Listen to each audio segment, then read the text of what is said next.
It is 6 p.m. Eastern Standard Time, and we are the POP, the Practice of Pastry Baking Club. And we meet twice a week, but on Wednesdays, we not only meet, but I do a lecture demonstration of recipes that my viewers pick. And last week, they picked a pinched orange macaroon, and this macaroon is made with almond paste, and it predates the macaroon with coconut. They're kind of all over the world. If there's a version you've heard of in Spain, or lots of places, it's a derivative of this French technique, and we are going to do it tonight. We are the POP, the Practice of Pastry, and my name is Kathleen. I am a certified executive pastry chef, and I teach on TikTok, YouTube, and on Substack.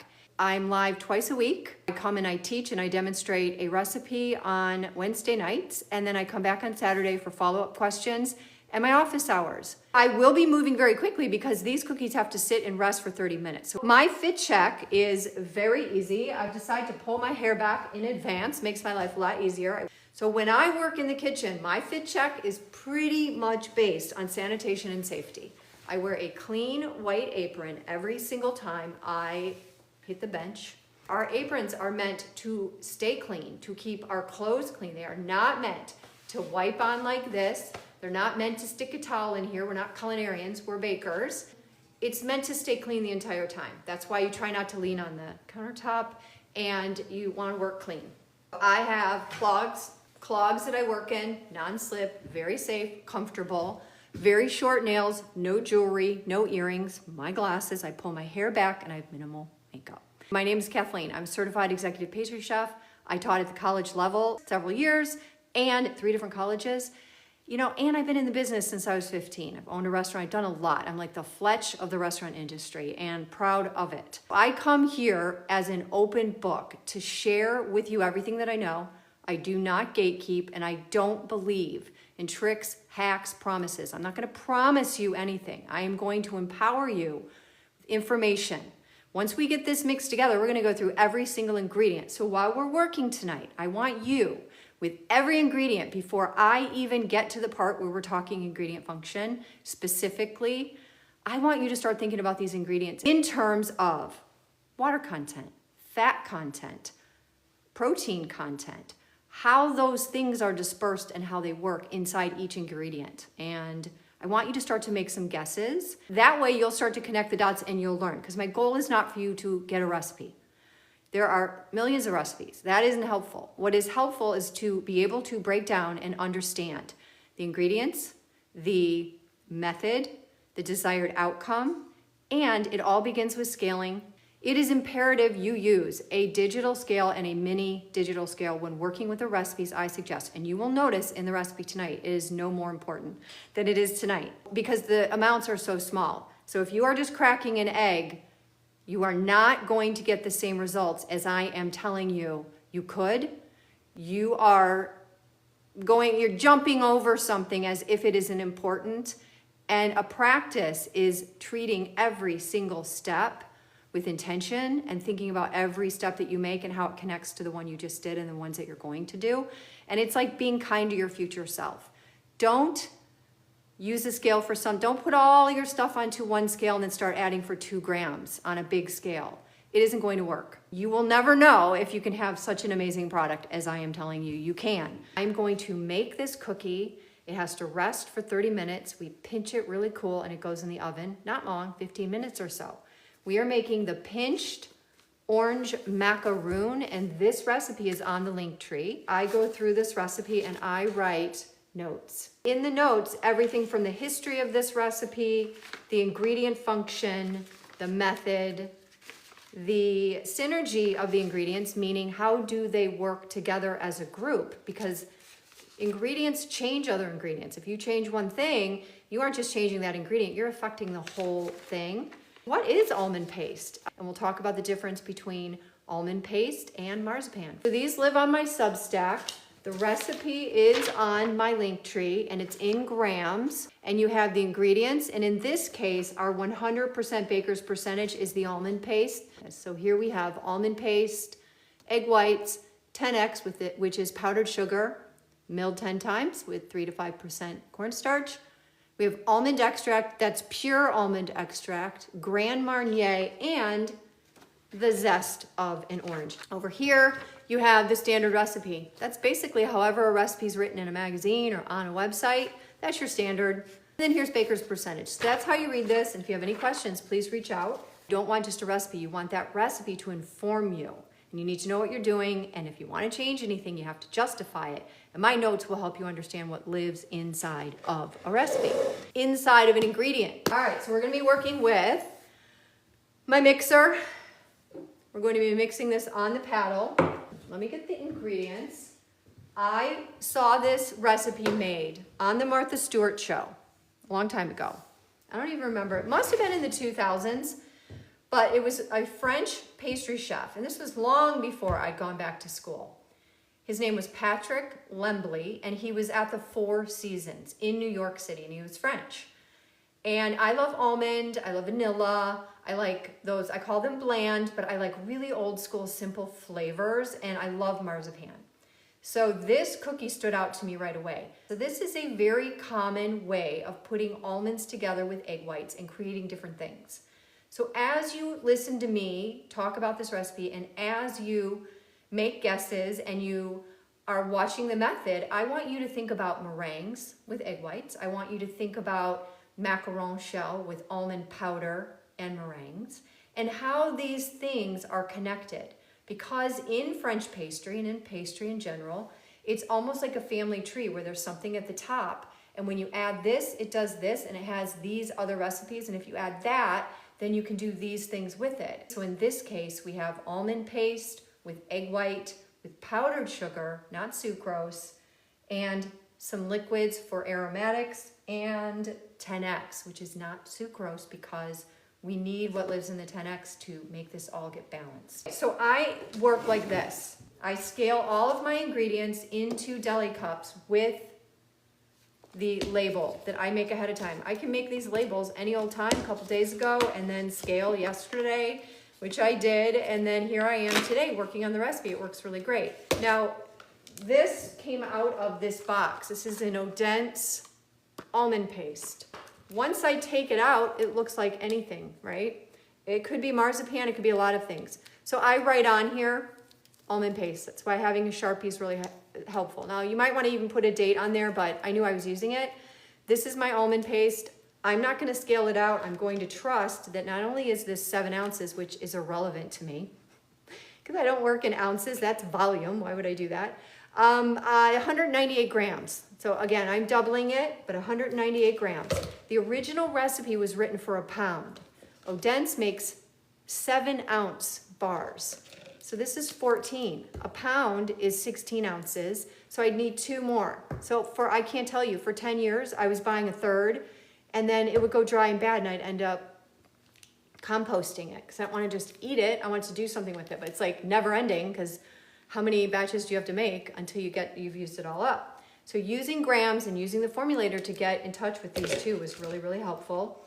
And this is gonna go in the paddle, in the bowl. So I'm gonna put these together so you can see how they work. I also wanna show you, these are my notes. This is how I work. I go through my recipes and I use brackets and the method, and I write notes, and it really helps me from making mistakes. And I gotta tell you, honestly, when I make a mistake, which I do, it's because I skip that step. I have a lot of examples.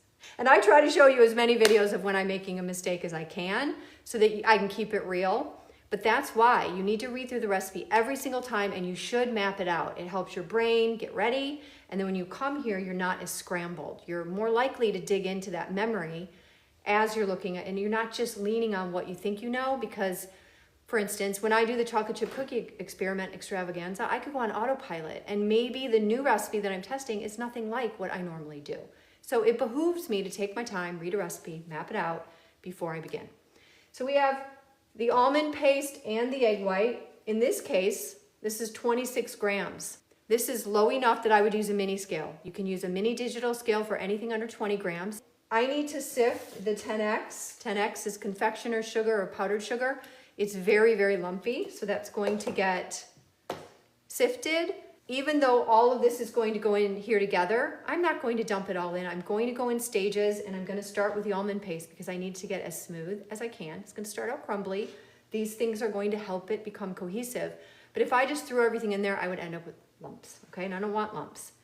So then we paddle till smooth, and that even includes the almond extract, which at 0.2 grams, you're going to need a mini digital scale. This is not very much.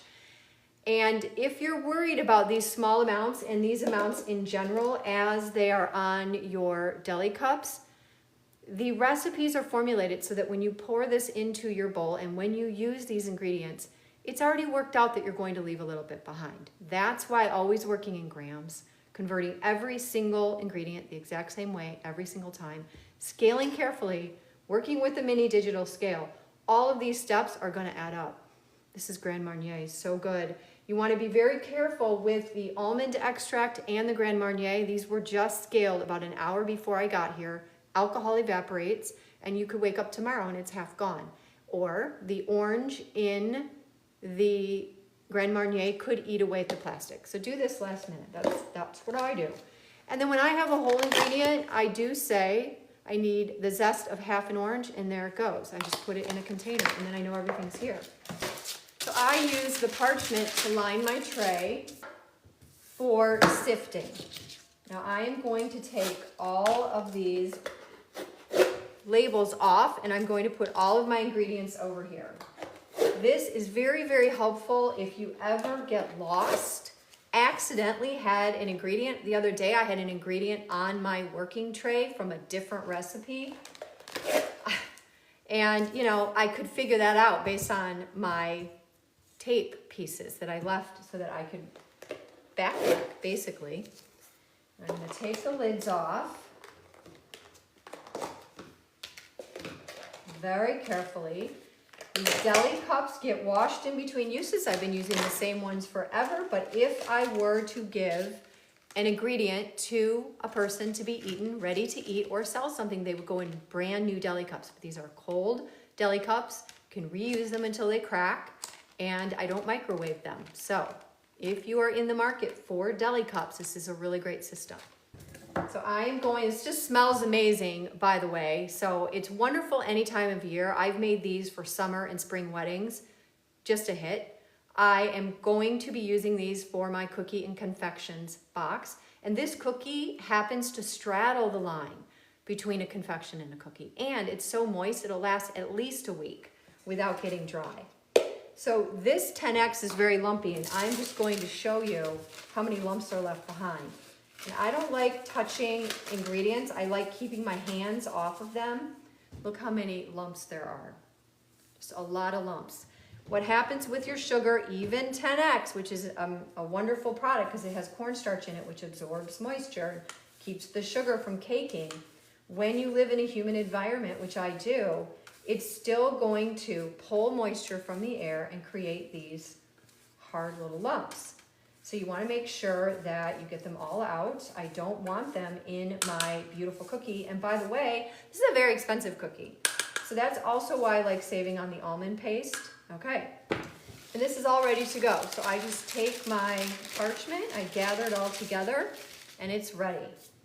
I'm gonna move these things over here. I put them in order so I remember what goes together because the almond extract goes with all these things, but the Grand Marnier and the zest goes after these. So I want to separate these out so that I don't get lost. So I'm going to open this up and just get it into the bowl without doing anything to it. And almond paste is a little bit crumbly. Not entirely, it's sticky. It's got sugar in it. And we're gonna look at the label later, but it's bendy, okay? If you're buying this and it's dry, not a good thing. Smells amazing, doesn't have any off odors. It just smells like sweet almond, which it is. So I'm gonna do one more. All right, so this feels very pliable. Sometimes the ends will be dry, that's a bad sign. I could do a couple things. You could grate your almond paste on a grater. You could put it into a food processor and run it through your cheese grater part. Or you could just chop it up. I'm not going to. It's nice and soft. I'm going to put it on the paddle on low. This is a dense paste, and we aren't going to be aerating. Any leavening or aeration that comes from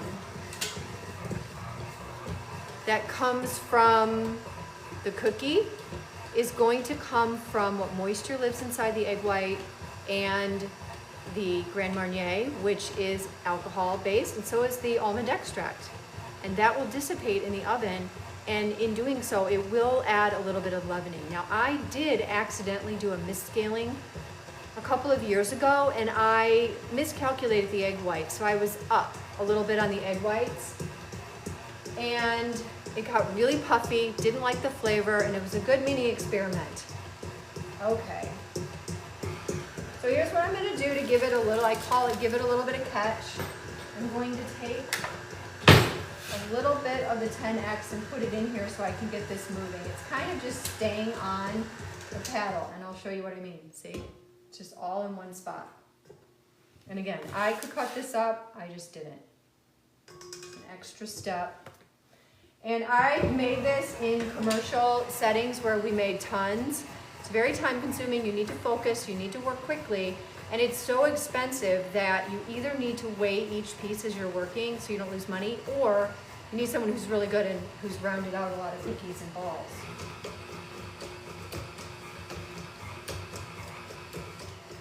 All right, so we're gonna have to loosen it up even more.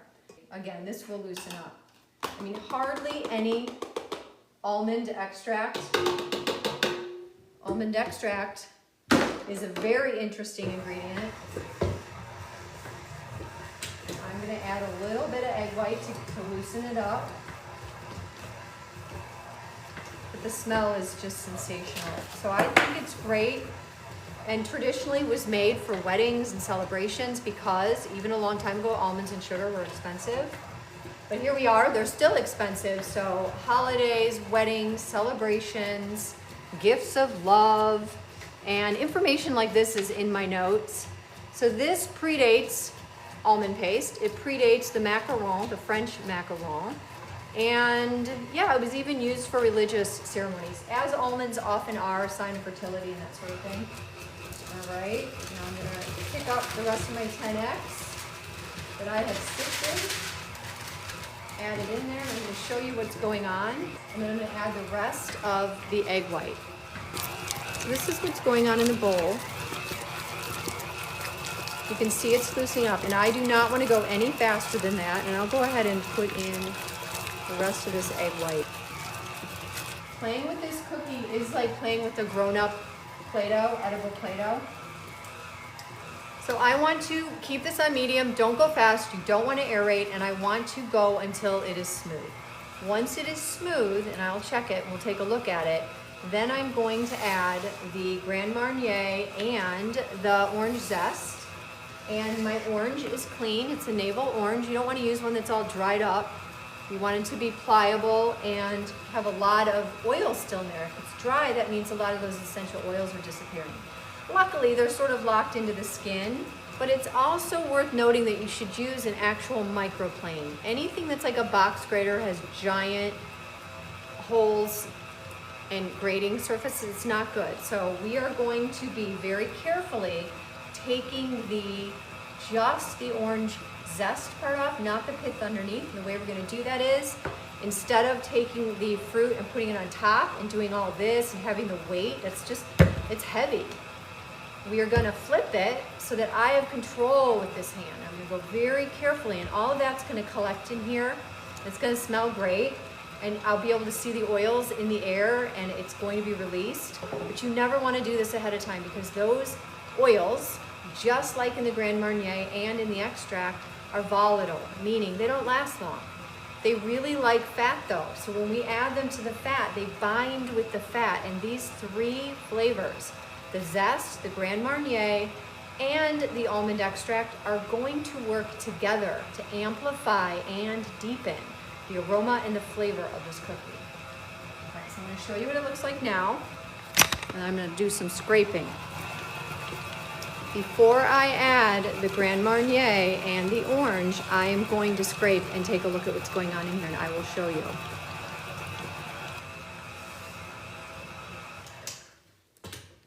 You can make a giant batch of this if you work somewhere where that is a good thing. So there are lumps in it. You can see that it's almond.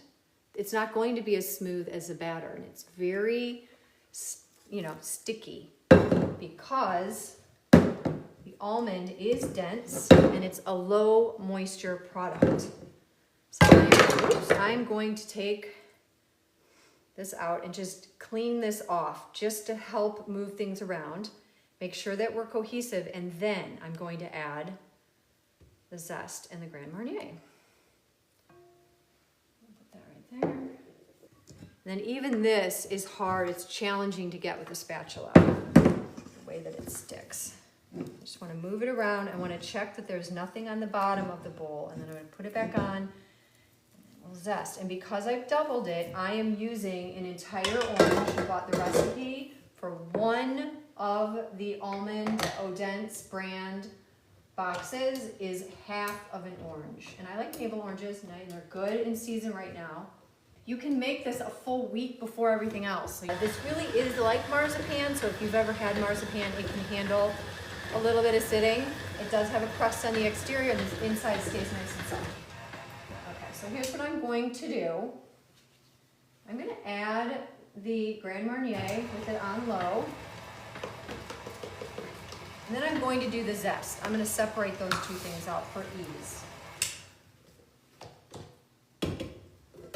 And with your zester, I have seen it all. Zesters are expensive. You need to be very careful. Do not bang it, and do not rest it on the bowl while you shove the orange back and forth. So this is often what you'll see. People will do this and they'll do this, or especially if it's hard, and you'll see these things begin to bend, and also it'll come right out of the handle. So you don't want to do banging to get it off. We're going to use a little spatula to get all of our excess off of the back, but we are not going to bang. I'm going to take this guy, and even if you're going back and forth, you're only getting zest on one direction. So you're going to be going around the whole, oh my gosh, it smells so good. So this cookie not only smells good, it looks really pretty. It's a wonderful addition to a petit four table, a tiered stand of sweets. Again, like I said, it straddles the line between a confection and a cookie. And what that means is you can separate it out, you can put it in a little bag and give it as a gift to go. Obviously, it's made with nuts, and so you need to be careful that you have a label signifying that if anyone has a tree nut or almond allergy, they need to stay far away from this. So you don't want to necessarily add it to a big box of things. That's why putting it in a bag might not be a bad idea. Also, what's great about this, and I don't really hype it because people seem to not understand that when things are naturally gluten-free, it's kind of a gift to a lot of people. So this is naturally gluten-free. So technically, if you wanted to sell this at your place of business or make a label for it, you could say that it's a gluten-free pinched orange macaroon. And it has eggs in it, but it doesn't have dairy. So that's good as well. So my daughter will be able to eat this weekend. I'll make a nice little snack. And this now needs to be used or wrapped in saran or put in a bag to go in the refrigerator because it will dry out. But it's still edible, it's still wonderful. And before you go chopping up your fruit and juicing it, make sure that you're not in need of some zest. So look at how much zest I got off of this one orange.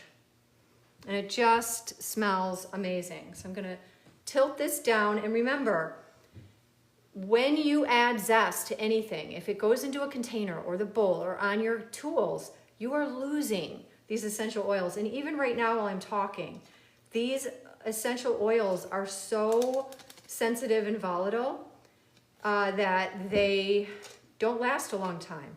In a way, that's what makes them special. There you go. So this is how much zest is in there, and it's going to go back on the paddle. And And then I'm going to get the table ready to work on. Put it on low. Here's what we're going to do. We need 10x for the table and also to dredge these cookies in after we dredge them through egg white. So I can't use the 10x the way it is. It's too lumpy. And I'm gonna have some in a bowl, but I'm also gonna put some on the countertop. But once you put it in this bowl and you start dredging these cookies with the egg white, it is contaminated, so you won't be able to use it. So don't go crazy on putting all of your 10x into this bowl because you'll have to compost it. Not a big deal if I make a mess because I need this on the countertop. So I have enough to work with. Look at the static electricity on that. But I am also going to take this 10x and a little bit more, and I have that on low, so it's not doing anything. Show you the 10x coming out of my container is so hard. It is really chunky. You almost have to cut it up. So I'm gonna put some in here. This is going to go on my countertops.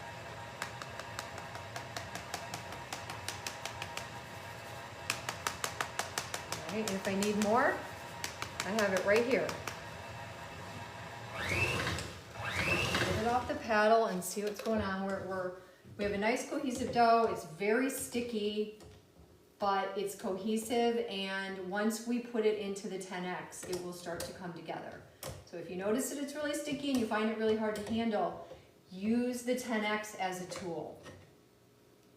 All right, so I always pick one spot on my bowl for the pull-off so I don't end up with a messy bowl. We want to get as much off as possible. So it is a little bit tricky, but there's no real downside if you are doing things perfectly. We do want the cookies to all be the same size, so they bake the same and that sort of thing. That comes with practice.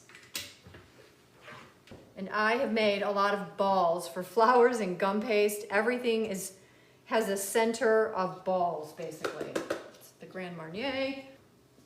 So it's very sticky. What I am going to do is take a bowl scraper. It has a round edge. I'm going to use that to get everything on here. It's almost like a second hand. I'm going to scrape as much off the spatula as I possibly can. There we go. And I'm going to go around the edge of the bowl. Yeah, I think you're going to find this to be very sticky.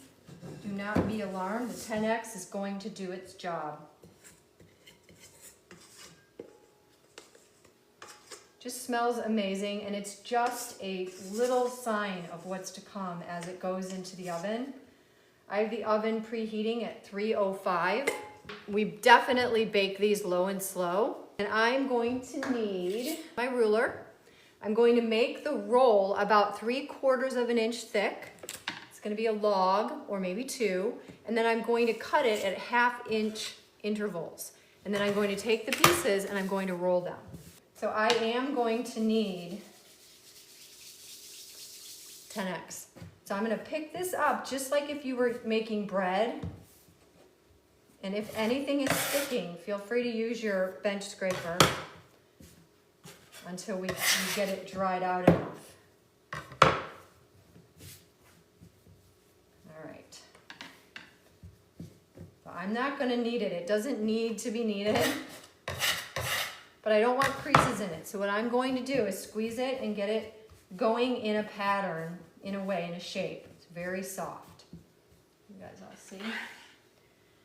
When you roll something like this, your hands are actually going like this. So you're starting in the middle and you are working your way out. And we want to make sure, and I'm getting all the lumps out by doing this, just so you know. We want to make sure, I'm going to cut this in half. Because I can already tell it's just too unwieldy. And we really want this to be even, and you don't need to go super far. Just go slow. It's most important that they're all the same.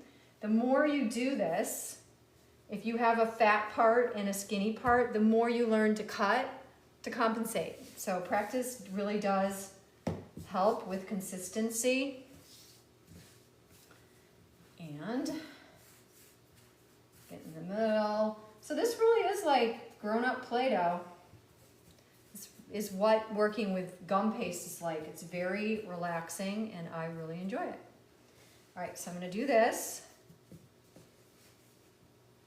And then I'm gonna put these near each other. This is a double batch.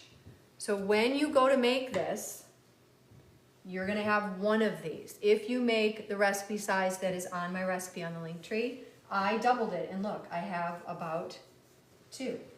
And they're about the same length, which is great. So I'm gonna take my handy dandy ruler that's all sanitized. And in fact, you can just cut. You can do this on a cutting board if you like with a sharp knife, and utilize the 10x so stuff doesn't stick together. Our goal is that these are all the same size because when they go in the oven, we want them to bake at the same rate. But you'll see how I adjust each one according to just how it feels in my hand. So you can make them bigger or smaller. We want them all to be the same though. Yeah, I should have just done it the way I normally do. Work much quicker. It might be a little bit big, but we'll pinch it off. So when you work in the flour or in this, it's called working in, and that means that you're using a lot. You're not trying to keep it, like when I do pie crust, I'm trying to keep it from getting too much flour. I don't want it incorporated, but it's not going to hurt with these guys. All right, so I'm gonna take one, put it in my hand, and in some ways you need to get some of the fat in there, so it's not gonna hurt to get it going.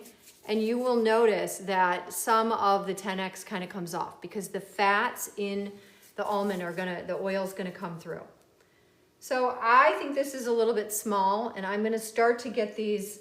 I'm gonna try to get one that I like that's close to the size I want, and then that becomes my example. Once I get going, it'll go a lot faster, but let's just say this is a good size on my palm, okay? So I'm gonna put that there, and you begin to feel, and you'll pick up 2, and you'll know. So you'll just pinch some off, and you really have to learn to make it round, and it takes practice. And they do stick together. That's why the 10x is so important.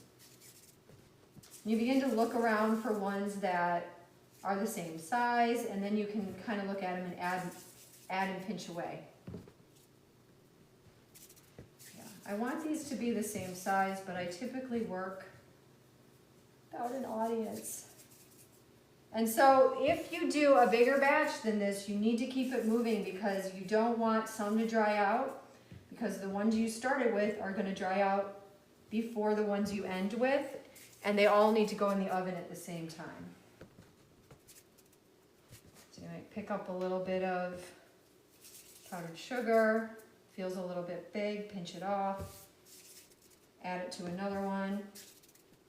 I promise you, you'll be trucking along soon. Right. And right as I'm finishing, I will go through and just pick them all up again and see if they're working out for me. We are going to roll these out, and then we are going to roll them in or dredge them in some egg whites and directly into the bowl of 10x.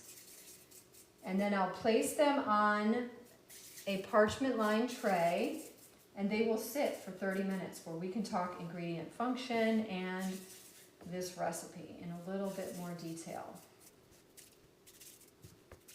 Doesn't matter what size you do, what matters is they're the same size. Consistency is always the most important thing.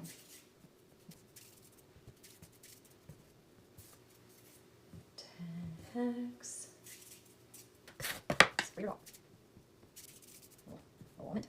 All right, I think we're getting there. All right, so here's what I'm gonna do. I'm going to coat my hands in this, and I'm gonna put them all over here. So they're kind of out of the way, and I'm feeling them to see if they're all the same. and rounding them out just a little bit more. And that means I might take a pinch off of one guy until it's gone. They're feeling okay. I am out of practice. Ooh, and it hurts my back. I can feel it. All right, let me get some of the bigger ones. Just moving them over, checking my work. I do like to stick a lot. I think I usually use a little more 10x, but maybe being a little too fussy. And there's no gluten in these cookies, so you can't overwork the gluten, which is a benefit. Okay, there. These are such a special cookie. There are people who look forward to these, and they ship very well. And in my cookie box, I do not give a lot. You get 3. It's like with the truffles or the nougat, 3. Or a caramel. Everything else is in maybe a larger quantity or it's a bigger cookie. But these are much smaller. They're a little petit four and a little special treat. Not meant to be huge, meant to be very much appreciated in terms of savoring them. This is a savoring dessert. I don't want these to touch. If they touch, they will stick. I promise you. So try not to have them touching. All right, we're getting there.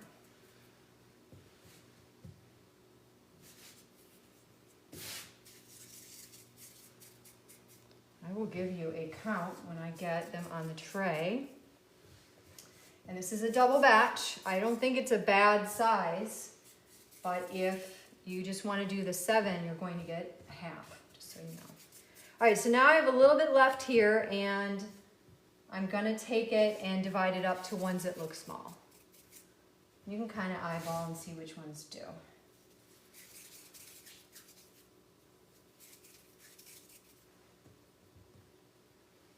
All right, maybe just one more after this. There's one that looks a little small. Okay. Put it right there. All right, that's it. I'm on my last 2. Okay, these are not touching. They are actively on top of 10x, so they will not. Basically, the oil comes back up and it comes to the surface, and then it sticks. So it's good to have it on the 10x. And I can sift out this 10x because it has not been dredged in egg white, but it is contaminated with almond. So if you're using your 10x and you're worried about people with allergies, you need to be very careful. Okay, so I'm just going to keep my hands this way. I'm not going to water. I don't want to introduce any moisture to this situation. I have the 10x egg white, which I am going to take a fork and loosen. What you are looking at are protein strands. And I want people to start to imagine protein strands are just little pieces of protein that relax, spread apart, and then they gather back together and they hold on. But what they do is they're like the tent poles for a tent. A tent has the shell that you put on it. That's your tent that you sleep in. That keeps the air out, it keeps you in, keeps the bugs out. But the tent poles hold it up. So when you're looking at egg white, we need to break up these proteins so I can dredge these through. You are looking at what is building the tent walls, okay? So sometimes it's a sugar syrup. Sometimes it's a starches mixture, like in bread. And in this case, we are using the egg white that's in the cookie to help build a little bit of structure on this cookie. Because even as this cookie sits on the table, it starts to spread and get mushy. It has no structure. So the proteins in here that are in our cookie, we added egg whites to the cookie, they are going to help build a little bit of structure.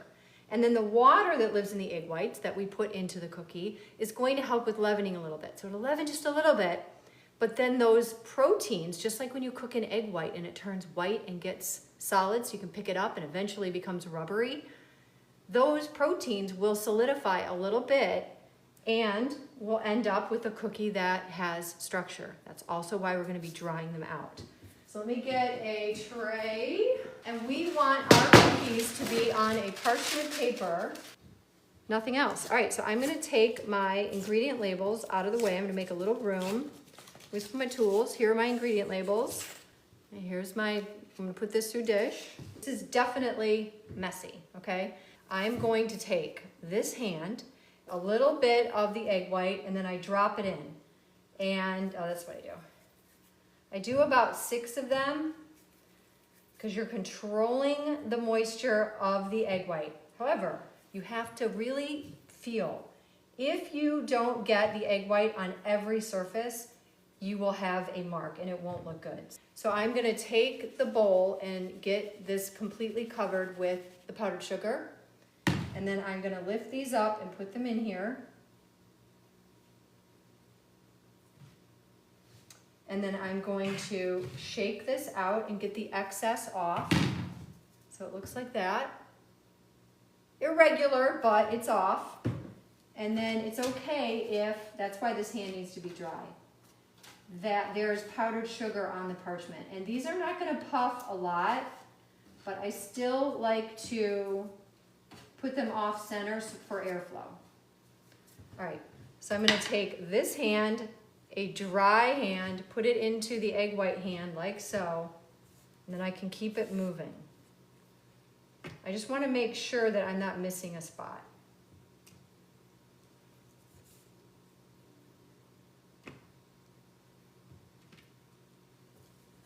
You don't want it to be too thick. It needs to be a nice, thin, even coat. And you can see they're very soft. They're almost like falling apart, and that is okay. That's why we dry them. And this is all going to go in compost. It's not going to be reusable. So my right hand is dry. I'm going to shake it up. It's going to be very, and you can go bigger. You can go a deeper bowl and give yourself a little bit of room to work, but you are not going to be able to reuse this unless you're using it in something you're going to bake. So then I'm going to very gently, you don't want to get it all off of there. You need that 10X. The 10X has the cornstarch in it. It's going to help dry out the exterior of this cookie. And that's important because we would like the outside to get a bit of a crust. And that crust is going to be nice when you put your teeth through it. These are sticking. And then the inside stays soft but firm, and so it becomes marzipan-y. 2, 3, 4, and just move as quick as you can, but you want to do a good job. I might do more than 6 at a time. Keep these guys moving.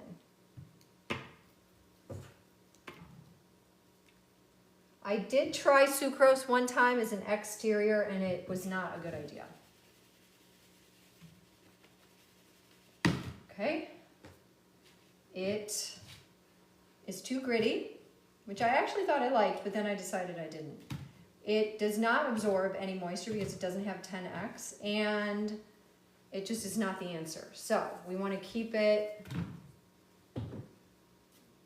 with 10X on the outside and the inside. So these can go pretty close together. They're not going to puff it a lot, but I like to go off kilter so that when they're in the oven, they get airflow going around the cookies.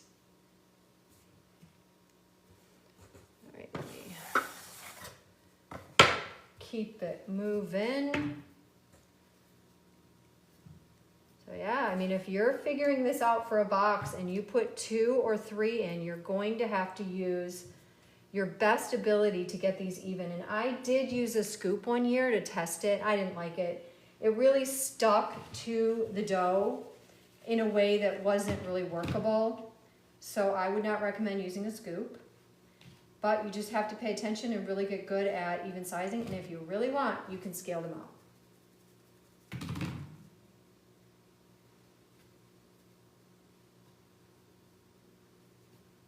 Getting a little egg white on that. they're all gonna fit and I can move them around a little bit. We are getting in the home stretch here. We have about 2 more batches to go.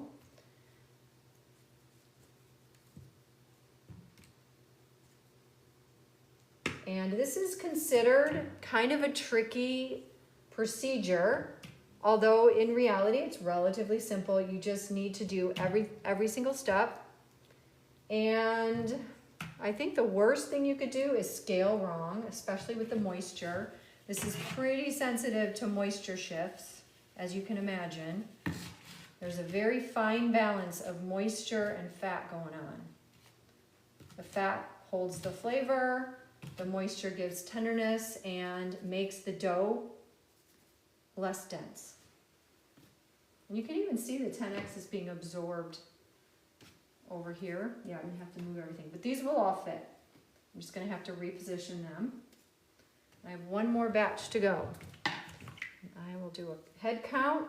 We'll start the timer and we'll answer some questions because I have a lot to talk about in terms of ingredients, what to buy, what to look for, what to watch out for.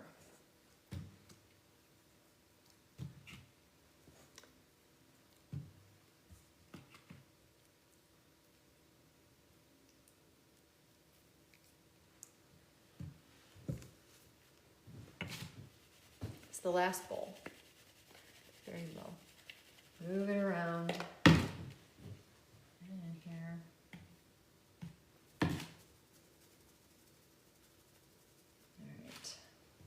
Okay, so here's what I'm going to do. I'm going to take 10X on my hands, keep them nice and dry. I don't want them sticking to these guys after all that work. Actually, you want to work near you. So I'm going to turn this. I can work a little closer. And I'm going to rearrange them so they're a little more organized, spread out a little nicer.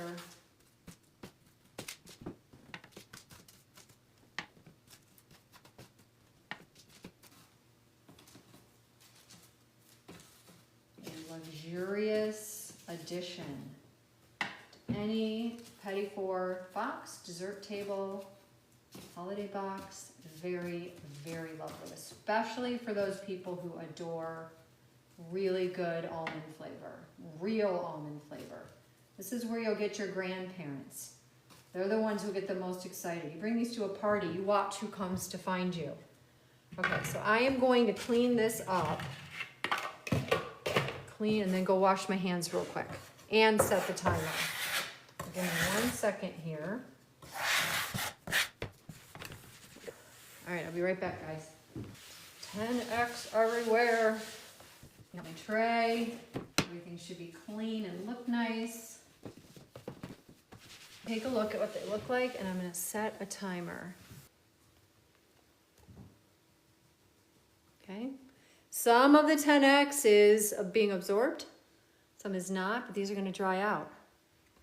I'm going to set a timer for 30 minutes, and luckily they bake very quickly. So this is almond paste by Odence. This is also almond paste by a different brand. This is the cutest bucket ever. This is 1 pound. A pound, and even though it says 454 grams, is really 453.6 grams. And if you're using the formulator, those numbers really matter because when you scale up and down, those start to add up. But you can even look at 2 of the same products with the same name and read the ingredient label. This one has almonds, 45%. It tells you right on the label that this is made up of 45% almond. So that gets me thinking, well, what else is in the almond paste? Obviously, it's going to be sugar. Sugar, invert sugar syrup, water, invertase, a natural enzyme to preserve moisture. That's a very common commercial ingredient. So then this one, let's see if they're the same. So this one has 9 grams of fat. This one only has 3. So what's the difference? Let's see. Sugar, almonds, water, potassium sorbate, that's a preservative, almond flavoring, oil of bitter almond. And they're really just going to kind of taste a little bit different. This one is stored like this. It hasn't been opened. If you're doing a recipe that calls for a pound, it might be best to find it in the pound because if you're buying it this way, This is 7 ounces, and you're gonna need 2 plus a little bit of a third, and that's kind of a rip-off. If you're going to compare the almond paste to marzipan, I love marzipan, I love making all the things, but this one has 25 grams of sugar. So marzipan's a lot sweeter than almond paste. This one has sugar as the first ingredient. Almond paste first ingredient is almond. One thing I like about this brand, and I went on their website today, is that they give you recipes that have 7 ounces. You open up their box, you will find their recommended most favorite recipes. There is an almond macaroon, an almond apple crumb pie, almond pound cake, and double almond biscotti. Both of their websites are really nice, and you can get tons of recipes. So here's the Grand Marnier. This is a liqueur. So the Grand Marnier is gonna give us nice round warmth in the flavor. And then almond extract, pure almond extract. And I don't know all the science of it, but the way that it's extracted and how to get the flavor out of this amplifies the flavor in the almond. That's why it's used. It has this oomph that it kind of connects and bonds with other flavors and creates new stuff, which is always really the goal of baking and pastry, is to take simple ingredients, whole ingredients, and make something much bigger than the sum of its parts. The almond extract gives us a warm bitter. The Grand Marnier gives us a bright bitter. The zest of the orange gives us a really sweet bitter. So there's a balance in this cookie. It's sweet, but these things balance it out. The orange is the perfect pairing. And I think whatever makes up the terpenes and those sorts of things in a citrus zest and in these ingredients, they kind of work together to create a flavor that is really unique. So you can't get it from a lot of other things. And if you add vanilla, vanilla kind of like flattens things out. So you don't want to just go adding a bunch of flavors. You can do the same pinched macaroon cookie, but if you're looking at flavor, you need to think about pairing. If you add more water of any kind to this recipe, you're going to get too much puff. And not in a good way. There's not enough structure to handle more moisture. But with extracts and alcohol, that burns off in the oven, so the moisture isn't left back inside the cookie, which is great. We're waiting, we've got 22 minutes. Right now, a skin is forming on the outside of these cookies, and I'm gonna take my fingers like this and do a pyramid crimp, sort of crimp and pull a little bit. So they're all upright. That creates more surface area, which allows the heat to penetrate inside the cookie a little bit more, because you don't want the inside raw.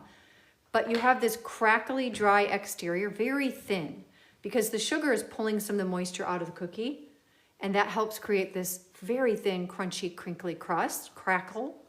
And when it goes in the oven at a low temp, it turns a light golden brown, it dries out, and it's just lovely. And the flavor is really intensified because the liquids are dissipated, so the only thing left behind is the flavor. If you want to switch to vanilla bean, I would do it, but I would not.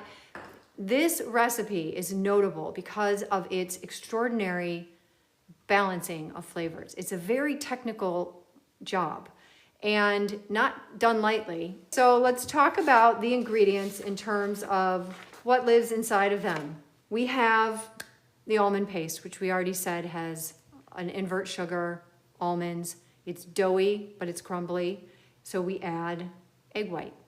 Egg white has protein and quite a bit of water. I don't have a percentage in front of me, but that water is important to loosening up the almond paste and also giving lift, but the protein is for structure. And people throw around that word for structure.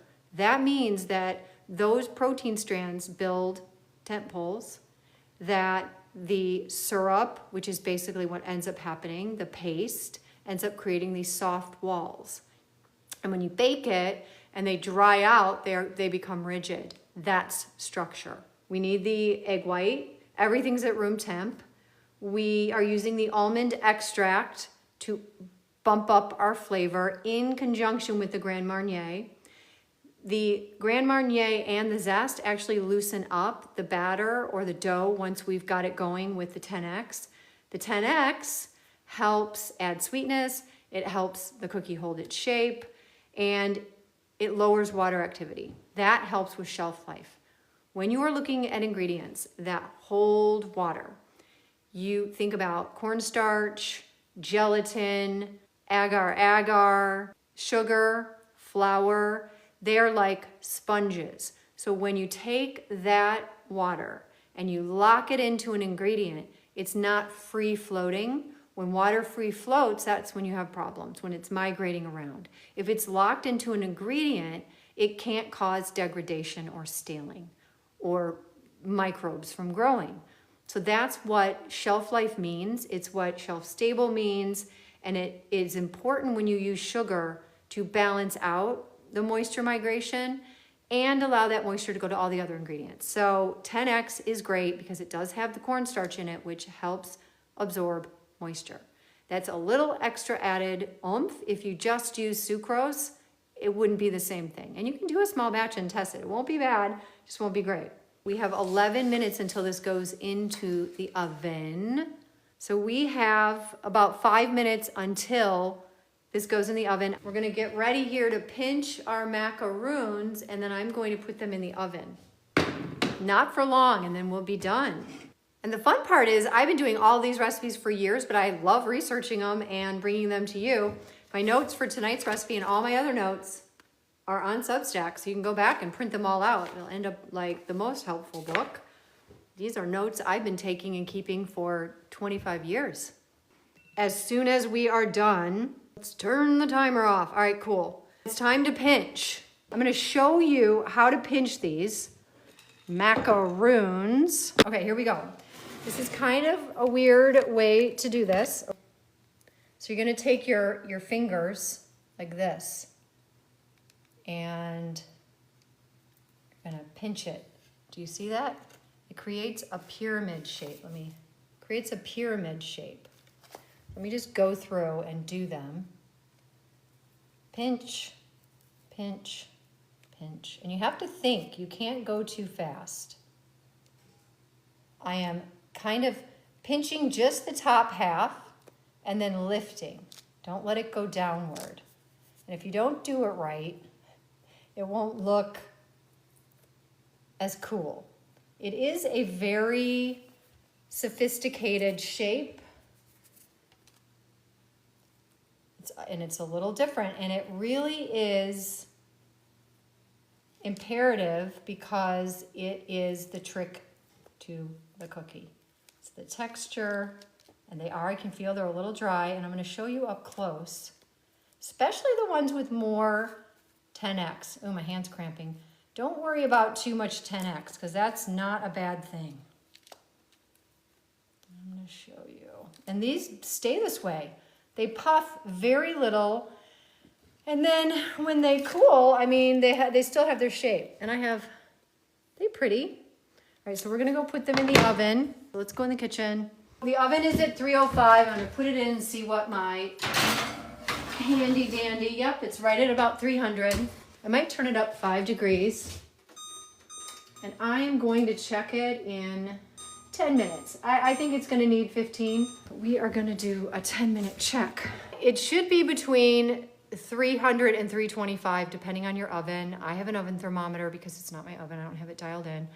But I started it out at 305 and it's more close to 300. So anywhere between 300 and 325 is going to give you a nice slow cook. What you want is for it to dry out and then slowly begin to caramelize.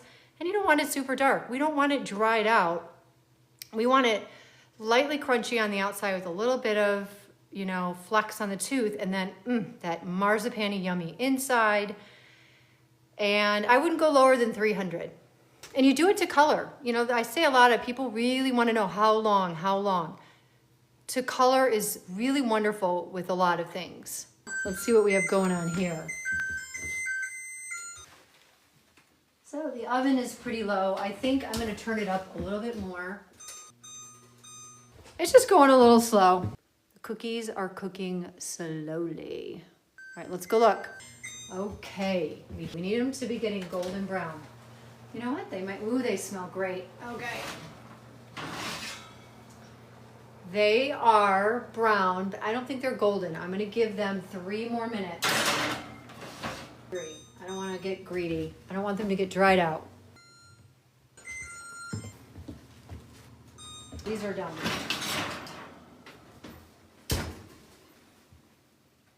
They smell great. I think that I could have had the oven more at like let's just say 325. Done it a little bit quicker, but it's gonna be okay. Let me get a cooling. Because they're a little more brown than they are golden, but that's okay. So I think they look a little brown versus being like golden. I would go a little hotter, maybe 320, and then for less time. But they're really, really hot, but let's see. Yeah, they're too soft, but I'll show you one. This is what it looks like while it's warm. And then we'll pull one off and let it cool. So that's the inside. Very soft. Hot. Oh, it's hot. They're gonna be good. So what we need to have happen is let them cool a little bit, and then we'll put them on the cooling rack. We need some of that moisture to evaporate. I'm gonna pull some off so that we can hopefully get them cool. My Cambros are very clean. They need to sit a little bit longer. Yeah, these need to cool a sec. So they're gonna firm up quite a bit. I mean, right now they're just super, super soft. Too soft. But the outside needs to be crunchy and the inside soft. The flavor is just out of sight. They won't even pop off of the tray unless they cool a little bit. So let me pull a couple to get them cool. It just kind of melted versus like baking it. So I would go more 325. That would be my recommendation. I haven't made these in a year. And you know what? I'm gonna make more for my holiday stuff. So this is a good trial. The pinching is 100% necessary, and it's not aesthetic. It's to create surface area so that when it bakes, the heat goes through. See how it is like a pyramid? I did these corners. Can you see that? So the heat goes through to the middle, crusting it up, but then the inside stays nice and soft. So these are cooling. So the pinching is necessary. And it's 3 fingers like that, like a pyramid. In my research about Patrick Lembley, I mean, he basically did this very intentionally because, again, if you use these, recipes off the box, it's basically the same thing. He just elevated it with technique and very nuanced flavor. And the pinching is interesting. All right, should we see if we can break this up and let everybody go on with their evening?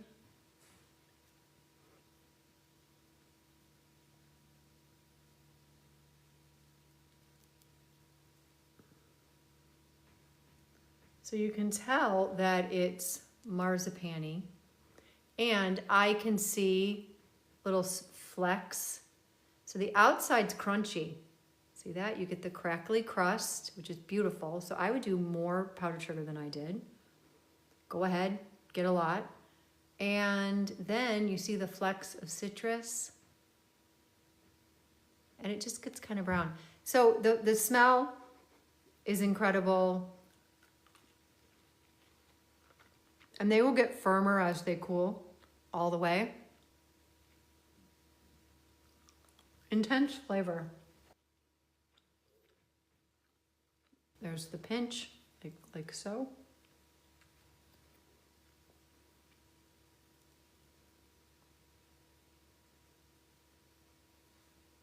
A lot of high fat, high flavor. Yeah, I've made these for years and they are very well received. You see some of the orange zest? There's some of the orange zest. You can see it. So you get a nice crunchy exterior with a really soft, yummy interior. And these will get better as they age. They need to dry, cool down 100% because they're very soft right now. They should be soft in the inside, but I definitely want this to get a little crunchier. That is it. All right, everybody. I've also in the past taken my 10X over the top and sprinkled it because I don't mind a lot of 10X on the parchment in the oven. It's not going to burn, not at that temperature. I mean, this is not even hot. So in other words, Even if you don't have a lot, I think you should dredge it off. It should be even. But then go ahead and put more 10X very evenly. Use a sifter, make it nice. And then after 30 minutes, go through and pinch. So did I have a couple of issues? Yeah, my oven is going to be an issue. It's going to be the bane of my existence. Here's one that's a little darker. So I don't mind if they're a little beyond just soft. I like a little bit of the color building up. And they're kind of like those amaretti cookies, the Italian ones, but soft. It's this interesting combination of almond, but it's like more sophisticated and elegant. I hope you all make them. I love small bites. It's my favorite. I never want to do just one thing. I'm a sampler. I think I get bored with flavor real quick. Thank you all. I love coming and talking about recipes that I've enjoyed forever. I consider myself a good collector of recipes, and I can spy ones that are keepers, and that's kind of how this all got started. But then it became fun to test recipes and to use it as a teaching tool. All right, everybody, have a wonderful evening. Almond macaroon. It's a luxurious treat, not that hard to make, but hard enough that it's special. And when people say, was it complicated? You can be like, well, kinda. That's it. Have a good rest of your week. We're over the hump. Thanks for coming. You guys are the best. You make this so much easier. Take care. See you.